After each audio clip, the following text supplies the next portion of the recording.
ناظرین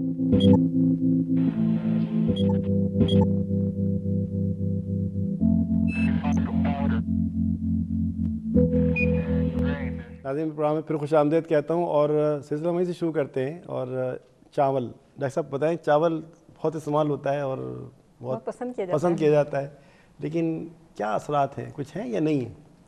چاول دیکھیے ایک کاربوہائیڈریٹ رچ ڈائٹ ہے بیسیکلی، اور جب ہم بہت زیادہ دیکھیں کسی بھی چیز کو، ہر چیز کو میانہ روی میں استعمال کرنا جو ہوتا ہے وہ امپورٹنٹ ہوتا ہے۔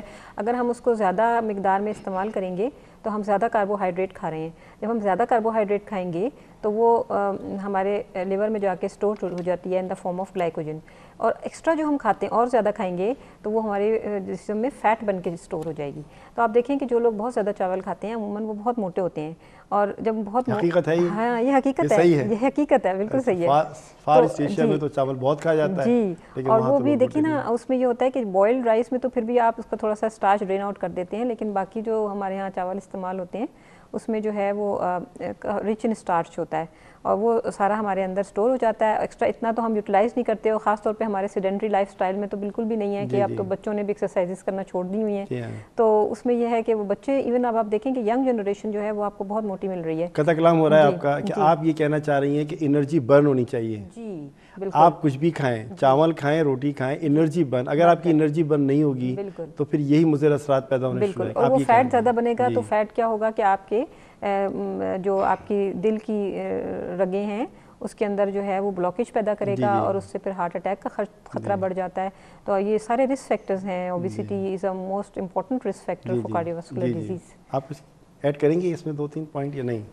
بس میں ڈاکٹر صاحب کی بات سے اس طرح سے اتفاق کرتی ہوں کہ ہاں چاول سے بالکل آپ کا آتا ہے، مطلب آپ موٹے ہوتے ہیں، آپ کا جو ہے وہ ڈفرینٹ طرح کی بیماریاں آتی ہیں، لیکن جس طرح سے آپ میجورٹی گھروں کے اندر دیکھیں تو استعمال کرنے کا طریقہ یہ ہوتا ہے کہ وہ جو ہے پانی نتھار دیتے ہیں، پانی اس کا ضائع کر دیتے ہیں۔ ایسی کنڈیشن پھر بھی بہتر ہے ایز کمپیئر کہ جب آپ پورا ویسے پانی کے ساتھ اس کو استعمال کرتے ہیں۔ وہ کاربوہائیڈریٹ زیادہ ہوتا ہے، پھر جسم کے اندر شوگر زیادہ ہوتی ہے، یہ سب چیزیں بڑھتی چلی جاتی ہیں، تو اس لیے اس کو اعتدال میں استعمال کریں۔ چاول بے شک نہ چھوڑیں، لیکن اس کی کوانٹٹی بہت زیادہ آپ کے پاس میٹر کرتی ہے، آپ کم کریں۔ لفظ بادی، ٹھنڈا گرم، یہ کھانا نہیں کھاؤ ٹھنڈا ہے، یہ کھانا نہیں کھاؤ گرم ہے، یہ بادی ہے، یہ پھل بادی ہے، یہ کھانا بادی ہے، یہ کیا ہے؟ ہمارے معاشرے میں الفاظ بہت استعمال ہوتے ہیں اور لوگ سننا بھی چاہیں گے۔ آپ کچھ کہنا چاہیں گے اس سلسلے میں؟